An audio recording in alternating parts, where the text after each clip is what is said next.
Pasteur Esaïe TV. Pasteur Esaïe TV, la chaîne qui vous fait prendre conscience de la méchanceté du monde mystique à travers les histoires mystérieuses et qui vous fait découvrir les mystères du monde spirituel pour une vie victorieuse en Jésus-Christ.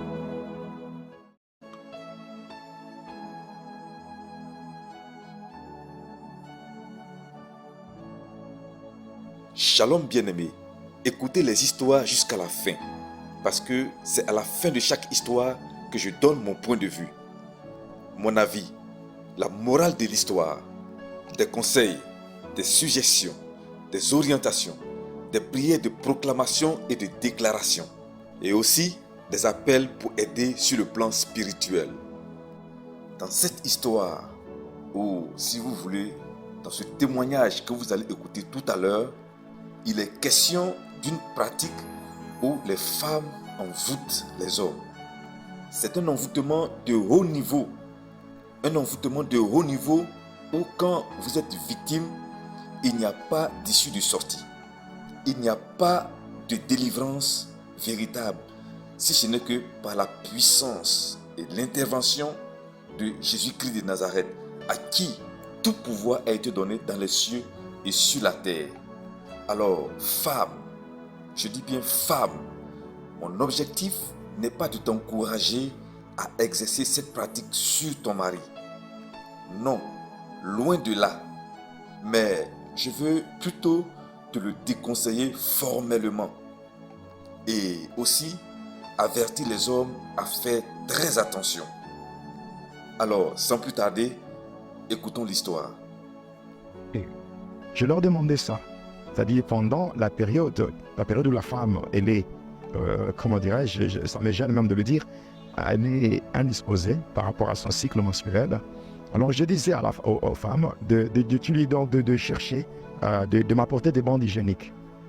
Utilisées, des bandes qui sont déjà utilisées, qui contiennent encore des menstrues. Et c'est ce que je leur demandais. Et ce que je demandais, c'est en rapport avec ce qui était écrit dans le catalogue. La magie indienne, vraiment, c'était terrible. Alors, ces femmes-là, elles partaient. Et par après, elles revenaient avec ces bandes hygiéniques. Alors, moi, ce que je faisais, je prenais l'eau bénite, c'est-à-dire l'eau issue de la décomposition des cadavres. Donc, un cadavre qui pourrit, après cette décomposition, il y a un liquide qui sort de ce cadavre. Alors, moi, je prenais cette eau-là. Je mettais dans un vase. Et je prenais la bande hygiénique qu'on m'apporte avec des menstrues. Et là, je trempais ou je plongeais dans l'eau qui est dans le vase, l'eau qui vient de la décomposition d'un cadavre. Et maintenant, qu'est-ce qui va se passer? Je vais demander à la personne de partir pour revenir le lendemain. Mais moi, je vais laisser faire des incantations. Pendant que je faisais les incantations, c'est que le menstru donc commençait à se dissoudre pour se détacher à la bande hygiénique. Et par après, maintenant, qu'est-ce qui va se faire? Le lendemain, lorsque la femme là viendra, je vais prendre maintenant le mélange de l'eau issue de cadavre avec le menstrues mélangé. Je donne. Maintenant, il dit, lorsque tu vas préparer à manger, tu vas utiliser ça. Tu prépares, tu as déjà fait des incantations et tout. Maintenant, quand elle part, elle va préparer à manger. Et l'homme passe par là. Dès qu'il arrive là, c'est fini. Il mange sans savoir qu'est-ce qu'il est en train de manger. Et dès qu'il mange, c'est fini. Là, il est envoûté. Et là, il va oublier sa maison. Il oublie sa maison. Il oublie même ses enfants. Il fait ce qu'on appelle un aller simple. Il y a des papas, depuis qu'ils avaient quitté leur maison, ils sont partis pour ne pas rentrer. On fait tout ce qui est faisable, impossible. Et curieusement, on voit un papa qui avait beaucoup d'amour envers ses enfants et sa femme. Mais curieusement, le papa devient insaisissable et il déteste même ses enfants. À un moment donné, il envoyait de l'argent pour le manger et puis l'arrête. Après, il commence à envoyer de l'argent pour la scolarité. Il a envoyé pour la scolarité et puis l'arrête. Puis il ne passe même plus, il oublie. Donc il fait un aller simple. Et les enfants restent en train de souffrir avec leur maman. Les enfants souffrent, les enfants ne se retrouvent plus. Et c'est compliqué. Et même parfois, il y a tous les avantages qu'il avait au boulot, au service. Ce n'est plus la première femme, c'est devenu maintenant cette voleuse-là. Voleuse-là qui tire profit de tout, et puis c'est comme ça. La femme souffre, La femme souffre, les enfants souffrent, les enfants n'étudient plus, il y a des enfants qui abandonnent les études, il y a des sœurs qui se retrouvent sur la rue, qui commencent maintenant à livrer leur corps à l'impudicité, et tout ça pour chercher comment vivre. Enfin, toute une famille qui est vraiment détruite comme ça. Voilà, mais c'est ça, le voleur ne vient que pour dérober, égorger, détruire. C'est ça le diable. Et finalement, vous pouvez passer à la maison, vous trouvez le monsieur, il est là. Vous trouvez le monsieur en train de faire la vaisselle. La femme dit, ah, fais un peu pour moi la vaisselle. Vous trouvez, mais voilà, la femme, le monsieur est en train de faire la lessive. Mais qu'est-ce qu'il va faire, c'est toi, baisse ta tête, laisse qu'elle tourne bien. Oui, mais laissez-moi, si j'aime ma femme, je sens. Il n'écoute plus les conseils. Si tu es pour son ami et que tu viens... Mais la femme peut être là, assise dans un fauteuil, mais le mari est en train de faire la vaisselle. Ou en train de faire la lessive. Ça, c'est quoi? Ça, c'est quel amour, là? C'est pas sur n'importe quoi. Et vous trouvez, parce que c'est tellement un envoûtement à un niveau très élevé. Il y a aussi, dans la société, on constate aussi qu'il y a certaines femmes légitimes qui arrivent, elles aussi, à toucher au fétiche pour dominer leur mari. On sent que dans la maison, c'est elle qui a la parole et le mari est là, la femme peut même amener un autre homme dans sa maison et le mari est là, il est en train de regarder. Oui, bon, en fait, ce sont des formules, parce qu'on n'a pas vraiment le temps, de formules sataniques, certaines femmes légitimes qui font ça. On leur donne des conseils, des mauvais conseils par certaines femmes du quartier, par les femmes de certaines sortes de la famille, leur dit, alors il faut prendre le premier urine, hein, donc mélanger avec l'eau pour... ce sont des formules sataniques, hein.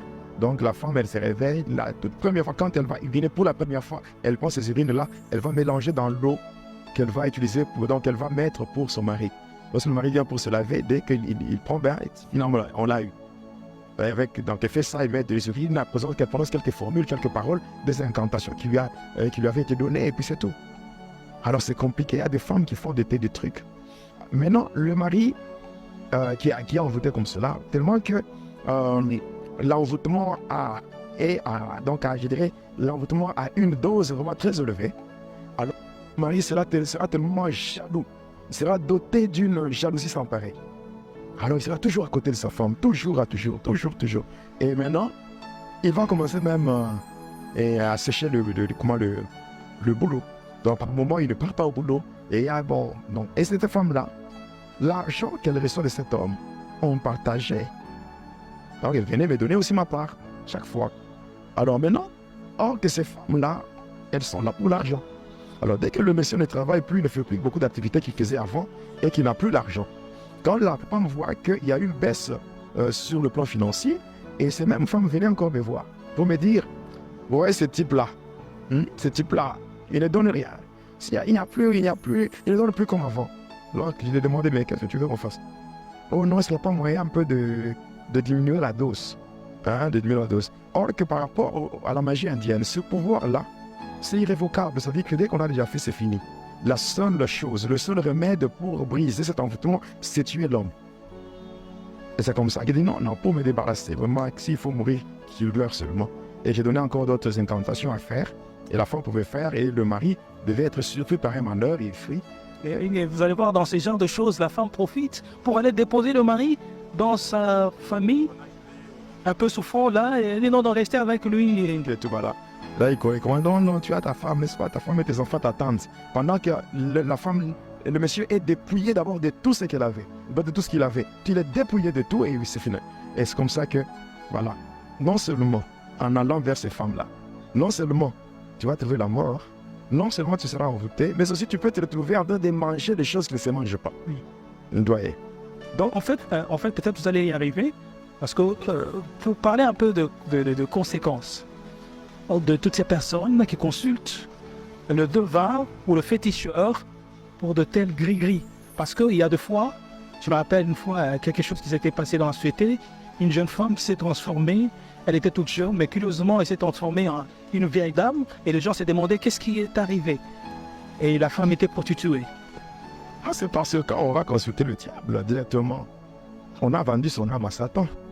Et c'est que seulement d'aller à l'encontre des interdits, automatiquement, il y a des conséquences fâcheuses et néfastes qui arrivent. C'est très simple, la Bible est claire. Dans Deutéronome 18, qu'on trouve chez toi, personne qui consulte ce qui évoque les morts, les esprits et tout. Donc c'est comme ça, lorsqu'on désobéit aux interdits, le diable ne joue pas, il frappe. C'est pas comme Dieu. vous tombez dans le péché, vous humiliez devant lui, vous implorez, lui qui est miséricordieux, il vous accorde le pardon, ce n'est pas le cas. Voilà pourquoi ce qu'il faut faire, c'est juste décourager. Nous devons seulement faire tout pour décourager ceux-là qui se donnent, ce courage-là, ce luxe-là d'aller consulter les devins ou les charlatans. Ce n'est pas la peine. Hein. Et il y a certaines femmes qui se sont retrouvées dans la sorcellerie comme ça. Hein. Oui. Parce que quand vous prenez les fétiches, c'est que vous faites le pacte avec Satan. Et avec le temps, le diable ne va pas vous lâcher, mais il va chercher à amplifier la chose pour que vous deveniez son agent. Et c'est comme ça. Alors, nous disons carrément que, passons par ce sous-thème, allons chez le roi, c'est que, regardez maintenant ce que les gens vivent. Aujourd'hui, beaucoup de gens souffrent. Bien-aimés, chers abonnés, ce témoignage donne froid dans le dos. Et je rejoins le narrateur pour le déconseiller formellement aux femmes, à nos jeunes sœurs. Donc, je veux dire à nos jeunes mamans, à nos sœurs, qu'il y a 1001 manières de séduire son homme pour obtenir presque tout de lui. Presque tout de lui, sans passer par des pratiques occultes, des pratiques démoniaques. Oui, parce que en passant par les pratiques démoniaques, vous devenez esclave du diable, comme l'a si bien dit le narrateur. Et tenez-vous bien, vous n'allez pas vous en sortir, car le diable demandera encore et davantage de vous, chères femmes, chères mamans, chères sœurs. Quant à toi, homme, c'est un grand avertissement pour toi, surtout aux hommes qui tirent sur tout ce qui bouge. Des copines par-ci, des copines par-là, des maîtresses par-ci, des maîtresses par-là, en dehors de leurs femmes légitimes. Que Dieu vous aide. Oui, que Dieu vous aide, parce que ces copines-là sont prêtes à vous envoûter, à ruiner votre vie et à mettre fin à votre vie de façon précoce. Que l'Éternel vous aide, que l'Éternel nous aide à demeurer fidèles à nos épouses, fidèles à celles-là même que nous avons décidé d'aimer jusqu'à la fin de nos jours. Oui, que l'Éternel nous aide. La Bible déclare que vanité des vanités, tout est vanité. Et comme pouvait le dire cet homme, il n'y a rien dedans. Oui, homme, je te dis la vérité, il n'y a rien dedans. Ce n'est que problème, soucis et grincement dedans. Que le Seigneur t'aide, que le Seigneur nous aide. Au nom de Jésus. Amen. Alors donc, bien-aimé, si tu n'as pas encore fait la paix avec Jésus-Christ, il n'est pas encore tard. Tu es encore en vie et je te demande d'accepter le Seigneur Jésus-Christ comme Seigneur et Sauveur personnel afin que tu sois non seulement béni sur la terre, mais que tu sois sauvé pour l'éternité. Prends cette décision courageuse car le Seigneur est avec toi. Sa grâce est avec toi. Que Dieu te bénisse. À la prochaine histoire. Shalom.